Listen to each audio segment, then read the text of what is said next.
I am confident we can make this train. It will revolutionize Indian Railways. Mani, your enthusiasm is noted, but the board is not convinced. This project is too risky.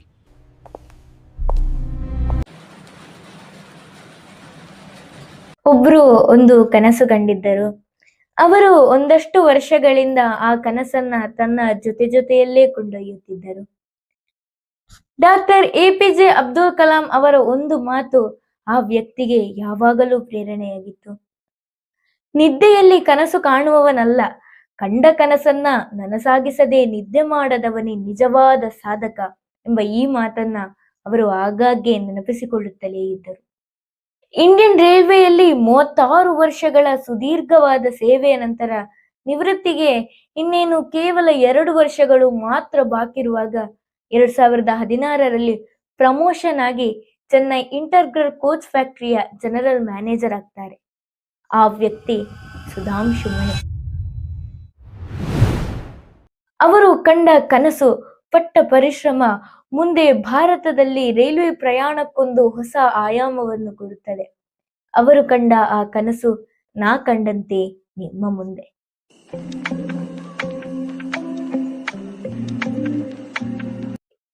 2016 August ತಿಂಗಳಿನಲ್ಲಿ ಶ್ರೀ ಸುಧಾಂಶು ಮಣಿ ಅವರು Chennai ಇಂಟರ್ಗ್ರಲ್ coach ಫ್ಯಾಕ್ಟರಿಯಲ್ಲಿ general manager ಆಗಿ ಅಧಿಕಾರ ಸ್ವೀಕರಿಸುತ್ತಾರೆ. ತಮ್ಮ ಕಾಲಾವಧಿಯಲ್ಲಿ ಏನಾದರೂ ಒಂದು ಹೊಸ ಇನೋವೇಷನ್ ಅಥವಾ ಆವಿಷ್ಕಾರ ನಡೆಯಲೇಬೇಕು. ಆ ಮೂಲಕ ಇಂಡಿಯನ್ ರೈಲ್ವೆಯ ಚರಿತ್ರೆಯಲ್ಲಿ ಅದೊಂದು ಮೈಲುಗಲ್ಲು ಆಗಿ ಮುಂದಿನ ಜನರೇಷನ್ ಅದನ್ನ ಗುರುತಿಸಬೇಕು ಎಂಬುದನ್ನ ಅಧಿಕಾರ ಸ್ವೀಕರಿಸುವಾಗಲೇ ಅವರಿಗೆ ಮನಸ್ಸಿನಲ್ಲಿ ತೀರ್ಮಾನ ಮಾಡಿಯಾಗಿತ್ತು. 1980ರ ದಶಕದಲ್ಲಿಯೇ ವಿಶ್ವದ ಹಲವು ರಾಷ್ಟ್ರಗಳಲ್ಲಿ ಸೆಮಿ ಹೈಸ್ಪೀಡ್ ಅಥವಾ ಹೈಸ್ಪೀಡ್ ಟ್ರೈನುಗಳು ಟ್ರ್ಯಾಕುಗಳಲ್ಲಿ ಚಲಿಸತೊಡಗಿದ್ದವು. ಆದರೆ ವಿಶ್ವದಲ್ಲಿಯೇ 4ನೇ ಅತಿದೊಡ್ಡ ರೈಲ್ವೆ ನೆಟ್ವರ್ಕ್ ಆದ ನಮ್ಮ ಭಾರತೀಯ ರೈಲ್ವೆಗೆ ಯಾಕೆ ಇಂತಹ ವಿಶ್ವದರ್ಜೆಯ ಸೆಮಿ ಹೈಸ್ಪೀಡ್ ಟ್ರೈನುಗಳನ್ನು ನಿರ್ಮಾಣ ಮಾಡಲು ಸಾಧ್ಯವಾಗುತ್ತಿಲ್ಲ ಎಂಬ ಚಿಂತೆ ಮುಂದೆ ಅವರ ಮನಸ್ಸಿನಲ್ಲಿ ಒಂದು ಕನಸಾಗಿ ಬೆಳೆಯಿತು. ಇಂಡಿಯನ್ ರೈಲ್ವೆಯ ಒಳಗಿನ ಬ್ಯೂರೋಕ್ರೆಟಿಕ್ ಲ್ಯಾಗ್ ಅಂತ ನಾವು ಏನ್ ಹೇಳ್ತೇವೋ ಅದು ಹೊಸ ಹೊಸ ಆವಿಷ್ಕಾರಗಳನ್ನ ಕುಂಠಿತಗೊಳಿಸುತ್ತಲೇ ಇತ್ತು. ಬೆಳೆಯುತ್ತಿರುವ ಭಾರತಕ್ಕೆ ಒಂದು ಸೆಮಿ ಹೈಸ್ಪೀಡ್ ಟ್ರೈನ್ ನ ಅಗತ್ಯತೆಯನ್ನು ಅವರು ಮೊದಲೇ ಮನಗಂಡಿದ್ದರು. ಅದುವೇ ಆಗಿತ್ತು ಅವರ ಕನಸು ಕೂಡ. ಈಗಾಗಲೇ ಓಡುತ್ತಿರುವ ಮೆಮು ಹಾಗೂ ಡೆಮು ಟ್ರೈನುಗಳನ್ನು ಆವಿಷ್ಕರಿಸಿ ಈಗ ಉಪಯೋಗಿಸುತ್ತಿರುವ ಅದೇ ಬ್ರಾಡ್ ಗೇಜ್ ಟ್ರ್ಯಾಕ್ನಲ್ಲೇ ಓಡಲು ಸಾಧ್ಯವಾಗುವ ಒಂದು ಸೆಮಿ ಹೈಸ್ಪೀಡ್ ಟ್ರೈನ್. ಇಂತಹ ಟ್ರೈನುಗಳನ್ನು ಆಮದು ಮಾಡಿಕೊಳ್ಳಲು ಒಂದು ರೇಕ್ಗೆ ಅಂದಾಜು 250ರಿಂದ 300 ಕೋಟಿ ವೆಚ್ಚ ತಗಲಬಹುದು. ಆದರೆ ಸ್ಥಳೀಯವಾಗಿ ನಿರ್ಮಾಣ ಮಾಡುವುದಾದರೆ ಅಂದಾಜು 100 ಕೋಟಿಯೊಳಗೆಯೇ ಇಂತಹ ಟ್ರೈನುಗಳನ್ನು ನಿರ್ಮಾಣ ಮಾಡಬಹುದು ಎಂಬ ಲೆಕ್ಕಾಚಾರ ಕೂಡ ಅವರು ಮಾಡಿದ್ದರು. ತನ್ನ ಈ ಕನಸನ್ನ, ಮನಸ್ಸಿನಲ್ಲಿ ಇರುವ ಪದ್ಧತಿಯನ್ನ ಕಾರ್ಯಗತಗೊಳಿಸಲು ಅನುಮತಿಗಾಗಿ ಇಂಡಿಯನ್ ರೈಲ್ವೆಯ ಹಿರಿಯ ಅಧಿಕಾರಿಗಳ ಮನವೊಲಿಸಲು ಅವರು ಹಲವು ಬಾರಿ ಪ್ರಯತ್ನಿಸುತ್ತಾರೆ. ಆದರೆ ಆರಂಭದಲ್ಲಿ ಅವರಿಗೆ ಯಾವ ದಿಕ್ಕಿನಿಂದಲೂ ಸಮರ್ಪಕವಾದ ಬೆಂಬಲ ಸಿಗುವುದೇ ಇಲ್ಲ.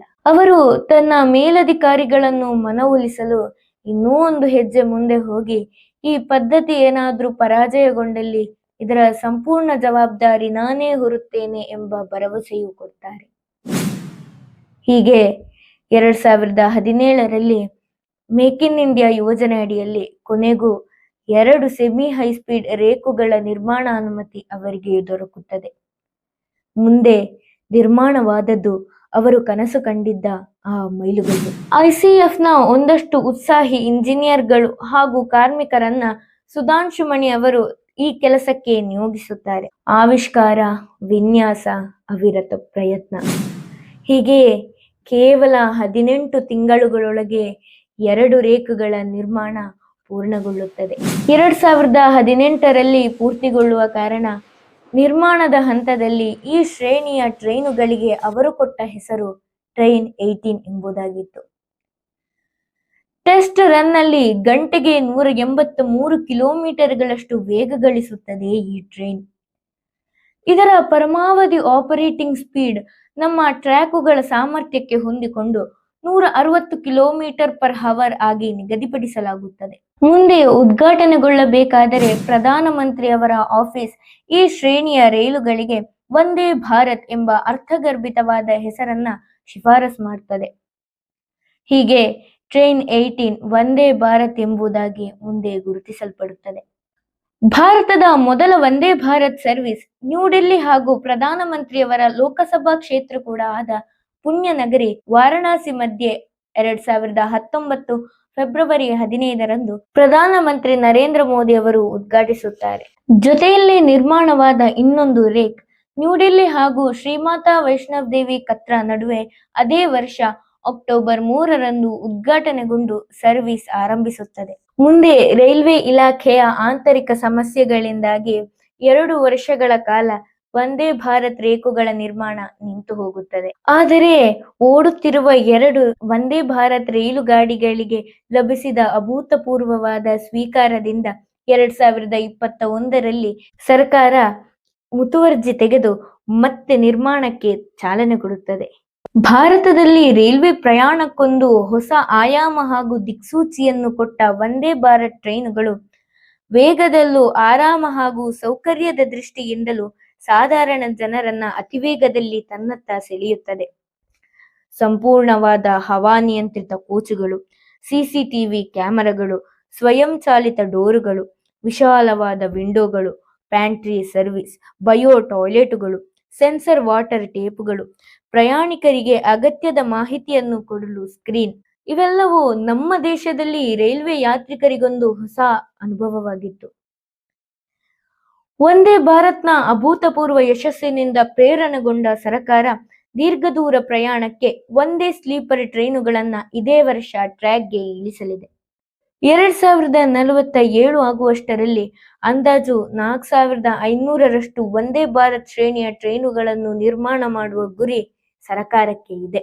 ಇಂದು ನಮ್ಮ ಟ್ರ್ಯಾಕ್ಗಳಲ್ಲಿ 3ನೇ ಜನರೇಷನ್ ವಂದೇ ಭಾರತ್ ಕೂಡ ಓಡುತ್ತಿರಬೇಕಾದರೆ ಅದರ ಆವಿಷ್ಕಾರದ ಹಿಂದೆ ಸುಧಾಂಶುಮಣಿ ಅವರು ತೋರಿದ ದೃಢ ಮನಸ್ಸು ಹಾಗೂ ಅರ್ಪಣಾ ಮನೋಭಾವ ನಾವು ಇಲ್ಲಿ ನೆನೆಯಲೇಬೇಕು. ಇನ್ನು ಸುಧಾಂಶುಮಣಿ ಅಂತಹವರು ನಮ್ಮ ಗೌರ್ಮೆಂಟ್ ಸರ್ವಿಸಿಗೆ ಬರಲಿ, ಹೊಸ ಹೊಸ ಆವಿಷ್ಕಾರಗಳು ನಮ್ಮ ದೇಶದಲ್ಲಿ ನಡೆಯುತ್ತಲೇ ಇರಲಿ ಎಂದು ಆಶಿಸುತ್ತಾ, ನೀವು ಇದುವರೆಗೂ ನನ್ನ ಚಾನೆಲ್ ಅನ್ನ ಸಬ್ಸ್ಕ್ರೈಬ್ ಆಗಿಲ್ಲ ಅಂದ್ರೆ ಖಂಡಿತವಾಗಿಯೂ ಸಬ್ಸ್ಕ್ರೈಬ್ ಮಾಡಿ ನನ್ನನ್ನ ಸಪೋರ್ಟ್ ಮಾಡಿ. ಮತ್ತೆ ಇನ್ನೊಂದು ವಿಷಯದೊಂದಿಗೆ ಮುಂದಿನ ಸಂಚಿಕೆಯಲ್ಲಿ ಭೇಟಿಯಾಗೋಣ.